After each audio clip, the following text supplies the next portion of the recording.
when you are a professional, you've got to be selling yourself as a product, which is where I learned my sales skills. How did you even approach them? Like after 20 years being in that sport, like how did you go about it? Because it's changing totally different from something else. I got to the point where I was, getting in touch with local companies, then getting in touch with national companies, then eventually getting in touch with actually European companies. I turned to the dark side quite a few years ago. Now that again. So thank you very much, James, for coming to this podcast. My Funny, pleasure. thank you. Funny thing is when you decided to join, actually, I didn't know much about you, but after you said like, check me on the Google, and I checked, and you are a professional a snooker player for 20 years. So it's That's correct, yeah. I've done a little bit of research and you've done very well. So it's really exciting. And now, obviously, you changed the industry and you are somewhere else doing something different. So would you mind share with us what is it you are doing right now and whatever you feel like sharing with us today? Yeah, so it's been quite a long journey this past 7 years. Obviously, from the transition of being a professional sports person to going into sales. Mhm. But obviously, again, when you are a professional, you've got to be selling yourself as a product, which is where I learned my sales skills. Oh, nice. At the moment, I'm working for a security and facilities management company based in Enfield in North London called Circle UK Group. And we look after sites, commercial buildings, stadiums, anything to do with any kind of security for man guarding, K9, which is obviously man guard with a dog, uh, waking watch, obviously for the fires. We do virtually everything, and obviously again we've now moved down the tech route as well. So we've now just integrated a brand new system which is called Circle Beam. As you know, if you go to the construction sites, Vincent, you will see the towers and everything on site. We've Mhm. now constructed a perimeter deterrent to the same thing as a tower, but obviously ours is a beam that alerts our control room down in London through the infrared systems, and it's going really well, to be fair. Mhm. Mhm. Mhm. Perfect. Thank you very much for sharing. So you mentioned that, after 20 years, right? You were doing the snooker professionally. Yeah, You said that you had to be able to sell yourself, and now obviously you transition into sales. And could you maybe tell us a little bit more? How was that transition for you? Like, if you approached, I don't know if you are with that company for 7 years or you were with different company, how did you even approach them? Like after 20 years being in that sport, like how did you go about it? Because it's changing totally different from something else. And the reason I'm asking is because I've done 5 years in hospitality business, like a waiter, a chef. I had my food truck business and cafe. And after just 5 years, I transitioned into a property business. And when I yeah, went for this first meeting with people about raising finance into the project I found, that they were like, "You doing property, but you were a chef. What do you know?" And there were the reactions just after 5 years. And you've done yeah. 20 years. So how was that for you? Well, again, it's the same scenario. I mean, when I played, obviously, if you played on TV, if you played abroad, to compensate your expenses, obviously, when I played, a lot of the flights abroad were all paid for by World Snooker. A lot of the hotels were paid for by World Snooker. But Mhm. to just get that added money to help you along, you had to try and sell logo space on your waistcoat. So Mhm. obviously, I got to the point where I was, getting in touch with local companies, then getting in touch with national companies, then eventually getting in touch with actually European companies. My last actual logo sponsorship deal was with a haulage company based out in Belgium, of all places. Okay. So I got a really good logo deal with them. Now, again, transitioning sales, for me, sales is sales. You're either born with it or you're not born with it. Mhm. And because I was so out there, oh, excuse me, phone going off. That's okay. No worries. Yeah, out there doing the sales and obviously doing it with the logos and then doing it for other players on the circuit as well. So obviously, other players will be giving me phone calls. I'm struggling to get a logo for this TV game. Do you know of anybody that would like, their company? showcasing on BBC One, on Eurosport, on Sky Sports. Yeah. So I had to learn the trade from that, just getting in touch with these people, keeping the journey going with people. Are you happy with what's happening, with what you're getting back from paying this guy this logo? Have Mm, you had any motorway work coming in? Have you had people calling you saying, we've seen your logo on TV, we never knew you existed, that type of thing. mm. And then obviously, as you well see from the Google, I turned to the dark side quite a few years ago. Now that again was Have you quite have you tough. have you watched Star Wars before you turned to the dark side, or how was Well, it? yeah, I've always been a Star Wars fan, Vincent. Always been a Me too. Star Wars fan. But I went through quite a bad time in, around about 2010, 2012. Uh-huh. I was doing a property deal out in Spain. We were supposed to be moving out there. And Uh-huh. in all honesty, me and my business partner got scammed for £500,000 each to go buy a bar out there. So I virtually lost my house.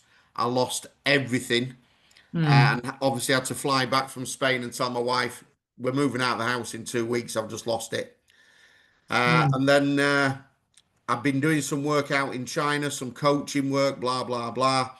And I was playing my last ever snooker match. These guys from China, obviously Chinese triad kind of guys, got in touch and said, would you like a nice little startup? We'll give you £50,000 if you mm-hmm. throw your last ever match. And obviously, when I went to the last game, I'd never done it all my career, and I thought I can't do this, so I didn't do it. And then obviously, me being silly, thought I'll move to a rented accommodation. These guys won't find me, and literally 2 weeks later, the guys turn up on my house with you know what, and virtually said, "Look, you owe us nearly £500,000. What are you going to do? Because we know you've not got the money." So Mm, obviously, we don't want to come back and do the obvious to you and your family. So obviously, it's down to you to work this debt off and pay it off, which I had to do. Uh, so wow. so obviously, they were sending in counterfeit Viagra into the UK. I was Mm-hmm. reboxing it all and sending it out to their counterparts all over the world. Mm-hmm. And I got caught. And obviously, I got a very stiff sentence. Mind the Mm-hmm. pun. Obviously, Viagra stiff sentence. Mm-hmm. And obviously, the judge took it upon herself to say, you've been in the public eye. Nobody had ever been jailed for this before whatsoever, anywhere in the world. Mm-hmm. And she jailed me for 44 months. Really? Really, yeah. So she was trying to set a precedence, obviously, to show, the other people out there that were possibly doing the same thing. Mm-hmm. To say, look, if I can jail this guy, then obviously you guys, if you carry on doing the same, then you'll get jailed. Mm, So obviously it was quite a hard time of going inside into prison, never been there before. Obviously, come out after 15 months on a tag. mm-hmm.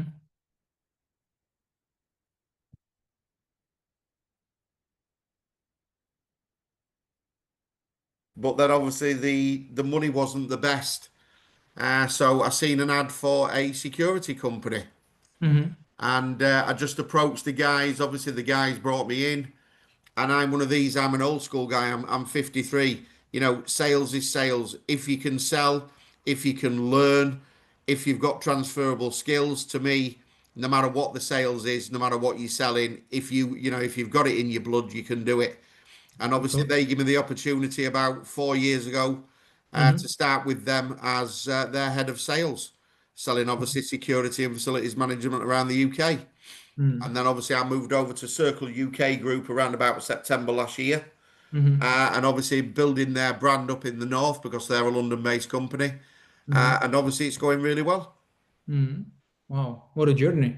So yeah, a very, very big journey. I Mm. wouldn't recommend it to anybody, turn into that dark side. Yeah. But sometimes, you come out a better person and a better man at the other side. And Mm. luckily for me, that's what I've done. I've got nearly 6,000 people now connected with me on the LinkedIn, Mm. uh, on the LinkedIn social media. People now call me, ask me questions, ask my advice. I'm a very trustable person. Mm. I'm a very straight arrow, and that's what people see, and that's the way I've been since I come out of jail. Mm. Yeah. Yeah. Wow. Yeah. So it's really really inspirational, to be honest, because obviously you've done really well. You've been top of your in your snooker game. Then this happened with that house. Now you went jailed because of doing that. And do you sometimes going somewhere and having a, let's say, a speech or share that story with people? Like we've met on the business Catalyst Club in Manchester. Obviously, I spoke there, but it was very short. But it was more about if there could be a bigger sport, like I don't know, 20 minutes or something at least, where you would share that story with some people who might be in those situations. Well, yeah, I mean, I'll be honest with you. I've been offered a chance. There's a lady on LinkedIn called Sam Wharton. She Hmm. actually works for another facilities management company, but she's also gotten in with all the jails around the London area. Yeah. So, they are the high profile category A ones, your Belmarsh, your Wormwood Scrubs. Hmm. At some point, I am actually going into them prisons to actually do some talks to the guys, that's down on the final couple of months before they come out, Hmm. to actually say to these guys, whatever you've done in the past, it's in the past. You've paid your price. You're now coming out. Try not to go back into that scenario. Try not to go back into doing anything illegal, which means you're going to be coming straight back here again. Because at the Hmm. end of the day, if I can do it, you can do it. And no disrespect, I still got phone calls when I came out of jail saying, do you want to do this? Do you want to do that? Do you want to try and run this down to London to earn some quick money? And Hmm. eventually, I blocked every single one of them people on my phone and just said, look, I'm not willing to do that. I'm not willing to risk, obviously, my family life again, not seeing my wife, not seeing my children. And it could be a hell of a lot longer with what they were asking me to do. Yeah. So yeah, these talks will be coming up at these jails in London, hopefully within the next couple of months. Hmm. And I hope that I can be an inspiration to some of these guys to stop them, reoffending and going back into jail. Yeah. And I am working closely as well with a guy called Alex Herman at the Labour desk down in London. Hmm. They do temporary, what is it now? I can't remember what they do. Temporary job offers for people. Hmm. So obviously they put people into rail construction sites, blah blah blah. Alex Hmm. does the exact same as me through someone else, but it's showing that he's going in and he's actually saying to these guys, look, when you come out, this is my card, this is my name, this is my number. I've got companies on board that are willing to take you guys on, on a good wage. It's not silly money. It's on a good wage as soon as you come out of jail to give you that second chance so you don't reoffend again. So yeah, Vincent, I'm all for things like that because once you've been there, seen it, done it, it's not a nice place. Yeah. Yeah. Absolutely. Thank you very much for sharing that. I was thinking to talk about influence a little bit because obviously you've done well really with the snooker industry. People were coming to you, they were asking you things, how to get the logo on their or like because they are players, how to do that. Now you are 4 years with the circle, doing what you are doing. You said you have 6,000 connections. People are asking you. So obviously you build some influence. So what's your view on building authority versus chasing visibility? What do you mean by that, Vincent? So basically, there is a lot of people they are sharing on social media. They want to just be visible, right? Yeah, But they are pretending there is nothing's going on really, and they're just chasing that visibility, but they don't have any authority. They think they have, but they don't. And you clearly know how to build that authority. You've done it in your game, and now, obviously, during these 4 years, you are head of the sales, and yeah. people are coming to you. So you definitely build that authority in that industry with your circles. So what's your view on that? Like, how important is that to have it and be able to influence people? Well, again, I think it's very important because, again, I've met people on LinkedIn. You get you get the connection request. You're thinking, is this guy, gonna try tap me up to get onto my supply chain? It's that type of scenario. They're then always coming to you for the work. So obviously, there's never no reciprocals. From what I've seen a lot with people on LinkedIn, there's no reciprocal work being passed. Hmm. And you see posts out there sometimes of people saying, we've just won this contract, or we've just finished this, or we've just done that, and we've just done that. And I know for a fact it's all BS, Yeah. but obviously they're just trying to show, trying to make it that they're bigger than what they are, and obviously they're doing a great job. when they're Mm. not. You know, again, LinkedIn's a very, very good professional platform, but I don't think it's being used to its full potential of what it can be used for. Because again, people need to be a little bit like me, straight talking, tell the truth. Don't come out with the bullshit. And that's what I tend to see quite a bit on there. Yeah. So that what I say to these people is, just be yourself and tell people the truth. I mean, it was only 3 weeks ago I posted on LinkedIn, and my headline was in capital letters, I'm struggling. Now when you put something out there like that and you're head of sales and you're putting out to people 6,000 plus, that's my connections plus all the other people on LinkedIn. I'm Mm. struggling. I'm not getting no work at the moment. I fear for my job. It's quite tough, and it takes balls to be able to do that. Mm. And I got quite a lot of hits from that, over about 15,000 views on that post. And then Yeah. people coming back to me and actually saying, good on you for telling the truth. Yeah. Because there's a lot of people on here that don't tell the truth. It's all a Yeah. smoke screen to make their company look bigger or better than what it is. When, deep down people know it's not. Mm. So, from that, again, my job is a bit of a roller coaster ride. It's like riding the Big Dipper in Blackpool. You're either up there or you're down there. Mm. Within that 2 weeks, I've done numerous quotes. Now, it's not from people that seen it on LinkedIn. It's just the way of the business. It's the way that things happen. Mm. And luckily, it's turned around this past few weeks. We've won some deals. We've won some contracts. And I've quoted just over, probably about another £200,000 of the work. Mm. So, you've got to take the rough with the smooth and just ride that roller coaster. But just be straight with people. Don't bullshit them, because it will eventually come back to bite you in the bum. Mm. Absolutely. Yeah. Yeah. Yeah, very good. Yeah, I'm just asking because I see it very often. Like I see people, I know them in person, and after they are sharing something and it's not true or it's like totally way. And, Yeah, but it's difficult situation because let's say I'm obviously doing property deals, and there is someone selling a property deal, and I know why they are selling it. I know the reasons. yeah, Basically, not a good deal and because I know that person very well, who basically said like I'm not having that deal returned to that owner, and that person is selling it again, and I know it's not a good deal. But the thing is, it's very difficult to decide what to do about it because if I'm gonna post and react and say something about it, it's not a good deal, and because I know the information, they're gonna attack me from left and of right course they for are. no Of course they reason. are. All day long, it's human Yeah, nature. and after if you stay quiet and some people buy that deal, not good for them. But obviously they should know, right? They should Well, they check. should know, but then they could come back to you and say, "Why didn't you tell me? Why didn't you say that this is not a good deal?" Yeah, exactly. So sometimes it's a very difficult situation what to do about it, right? It is. It is. Yeah. But I think at the moment I learned like unless people ask for opinion, I don't just give them just like that. Just like if you want my opinion, ask me, it's fine. But if you don't, I'll be quiet. Yeah.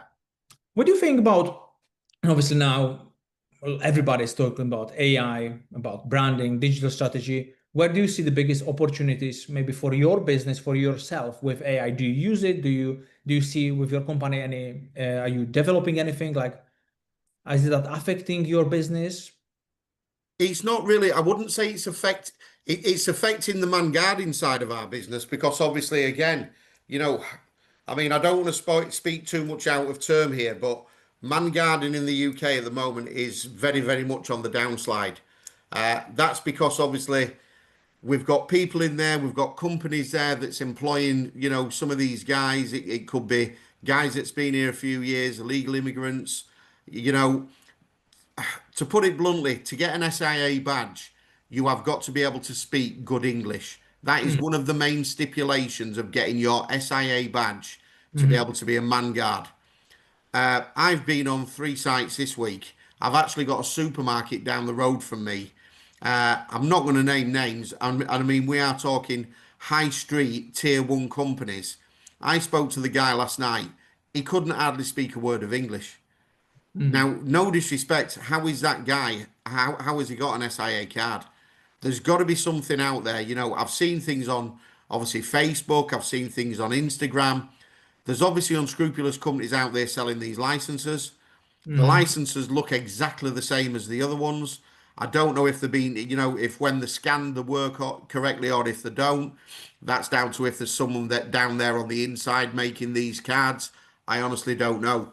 But Hmm. the man guarding situation at the moment it's on its way out because technology and AI is taking over.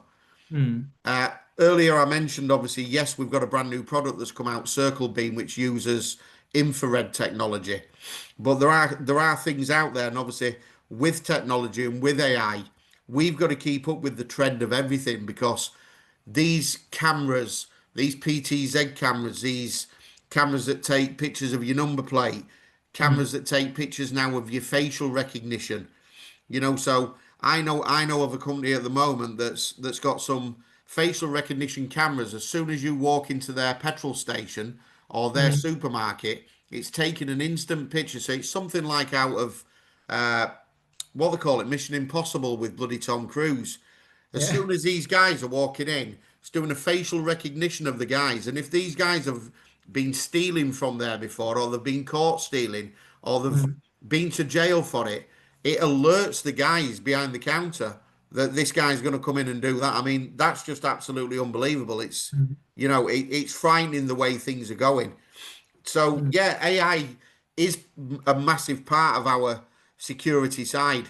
At the Hmm. at the current time, I think we use quite a bit in our CRM system that we use, which is HubSpot. Hmm. But again, that's I'm not very keen on it. It's when you've written out an email and obviously you use the AI chat bot to try and Hmm. straighten it all up, which everybody knows. I mean, I know straight away when someone's used that and sent me an email because you can Yeah. tell it's just not personal.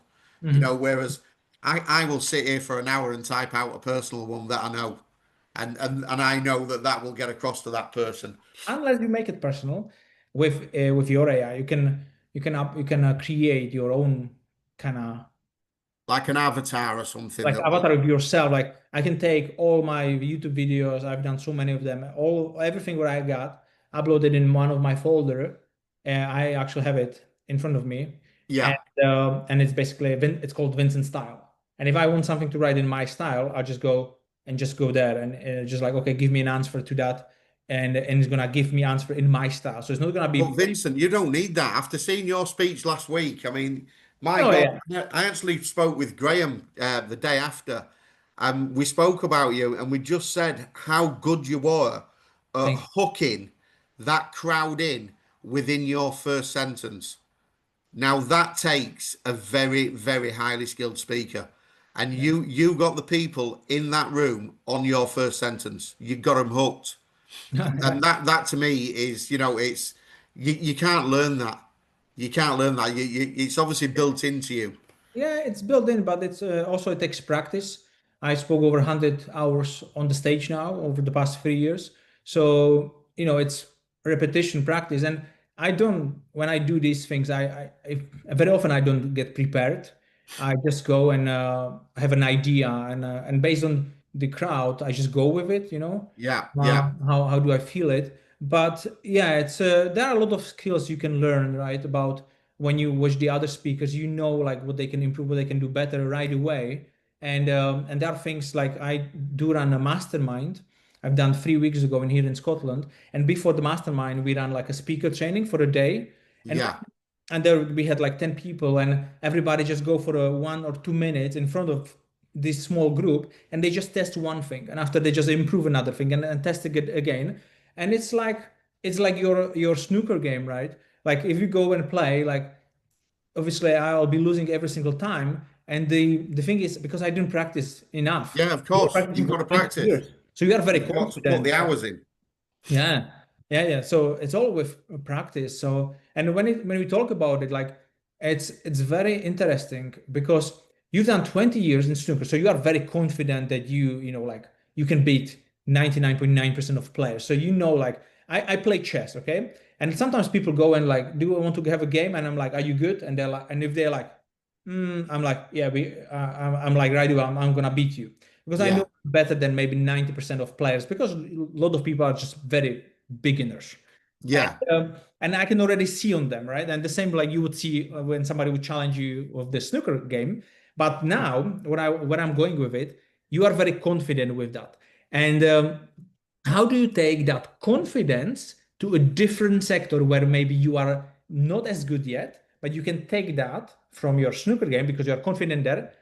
Do you know how to take it to somewhere else, to a different sector where you want to become more confident? Well, look, luckily for me, I have. And again, same as yourself, I'm not blowing my own trumpet. I've done very, very well this past 4 years. Hmm. And again, it's one of them things, like you say, it's took you time to learn it.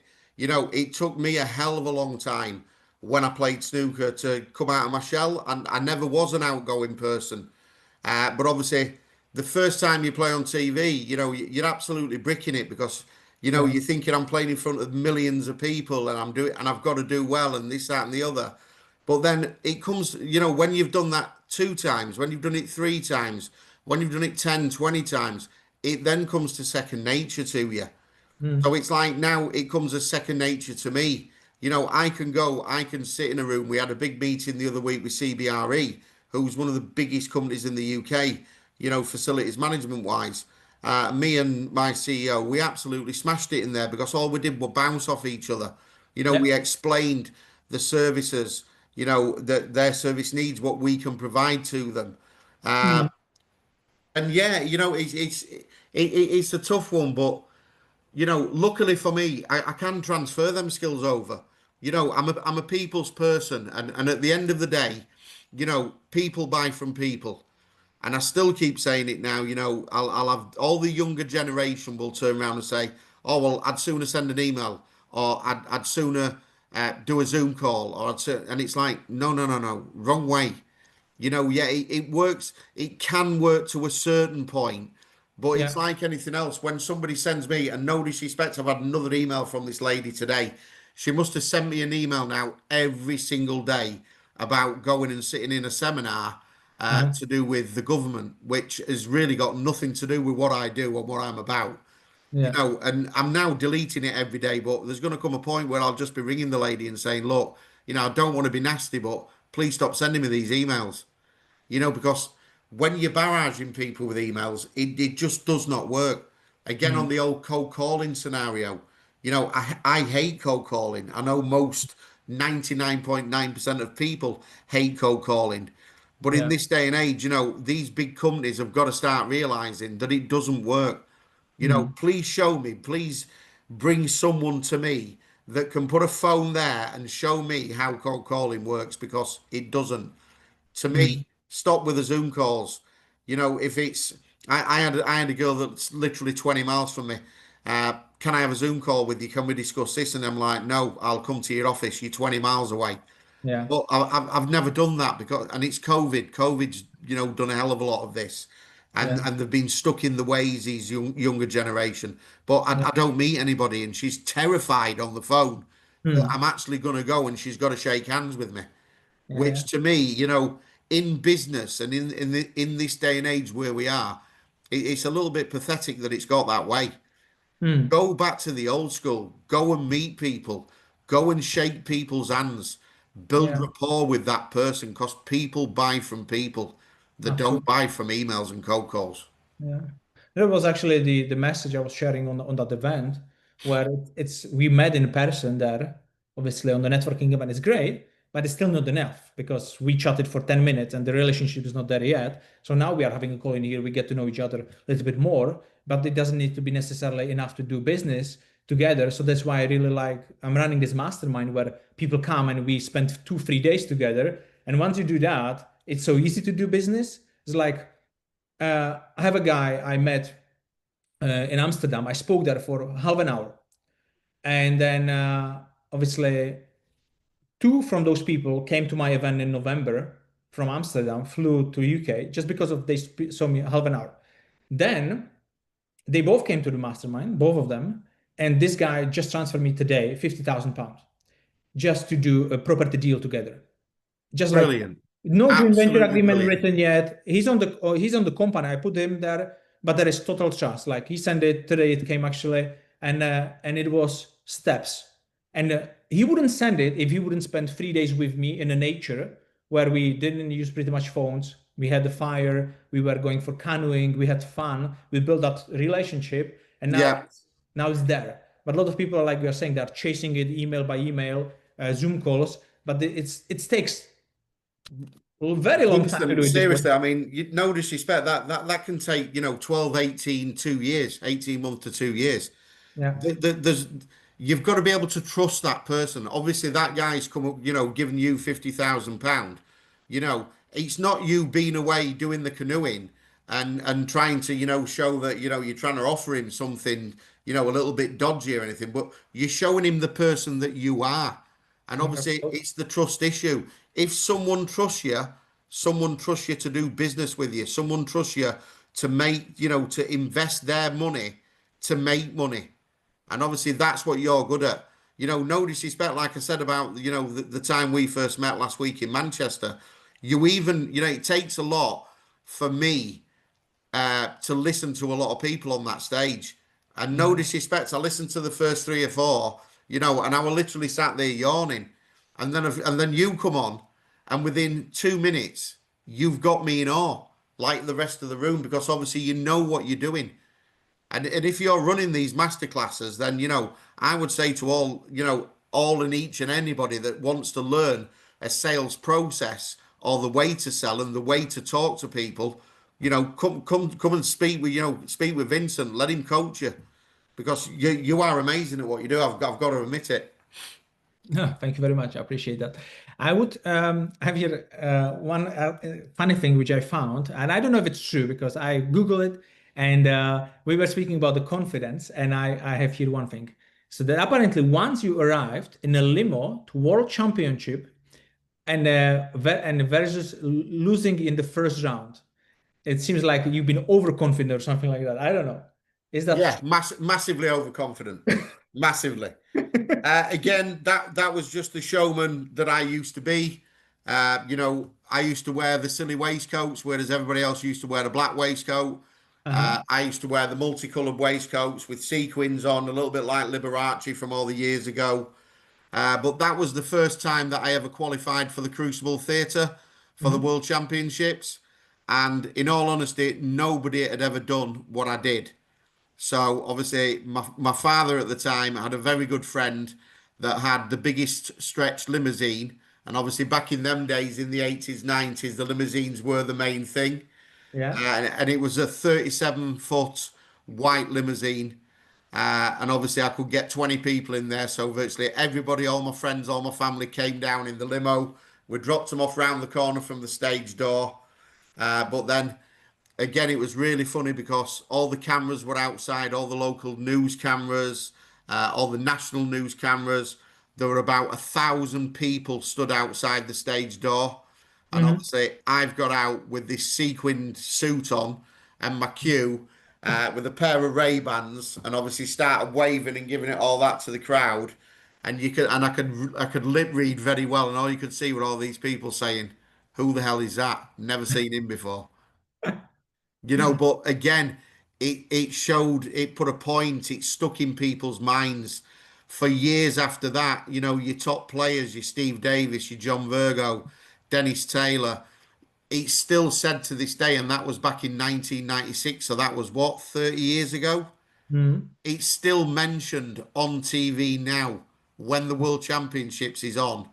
Yeah. People will say, who's ever done the best walk on, or who's ever done the best arrival to the Crucible? And every single one of them still says to this day, Jimmy Mickey, back in the 1990s when he turned up in the big white stretch limo, wearing the dark glasses, thinking he was like number one in the world.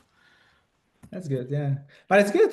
I mean, that's obviously it's a certain positioning yourself and people speak about it being different. It's planting seeds in people's heads, Vincent. That's one thing that I did learn through sales a lot of years ago.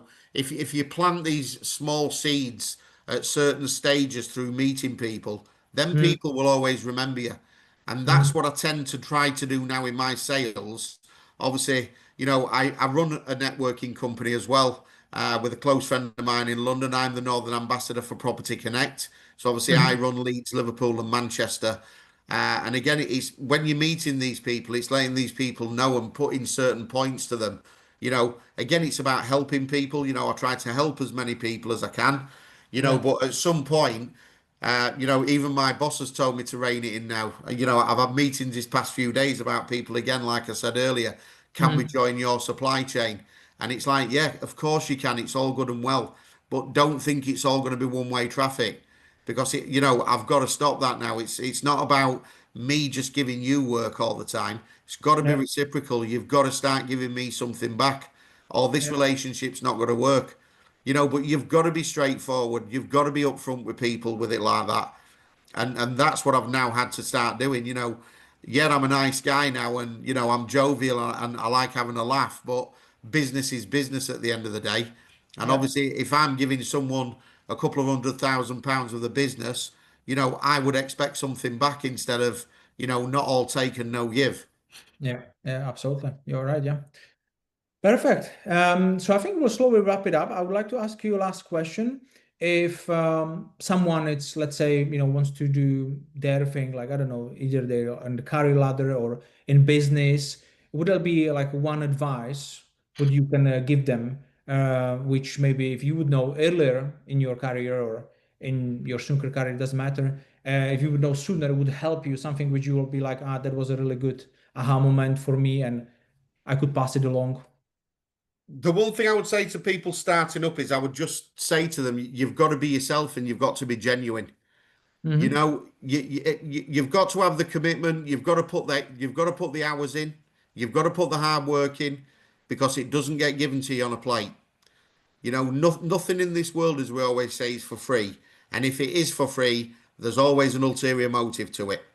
Yeah. So, I would say to them, be yourself, look after your money well, don't blow money, because believe me, I've blown hundreds of thousands of pounds in the past by Hmm. being, as we used to say up in Yorkshire, Johnny Big Bollocks. And it just doesn't work anymore, because God forbid, I could have, same as a lot of people, I could have an housing empire now with the amount of money that I've gambled away and bloody done away with drinking and being crazy. Hmm. So you look after your money, be yourself, be straight with people, and don't bullshit people.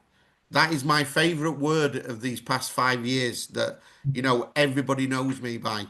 Speak to James. He'll tell you the truth. He'll tell you how it is, whether it upsets you or not, but he will not bullshit you. And Hmm. that's what we've got a lot in our industry at the moment. We've got a lot of BS. And Cool. there's enough cake out there for to go round our industry. There's Hmm. enough slices to go round everybody without the bullshit. And if people did that and helped people and gave work out reciprocal, you know, there could possibly be quite, a lot of this with the SIA and with other people with paying Hmm. the below the minimum wages, being bedroom bandits and, trying to have people's pants down. It'd all stop at some point. Hmm. Just be yourself, be right with people. That's what I would say to them. Perfect. Thank you very much. I really appreciate it and really enjoyed this So have podcast. I, Vincent. Thank you for It was inviting me really along. It's been good. awesome. I'll just stop the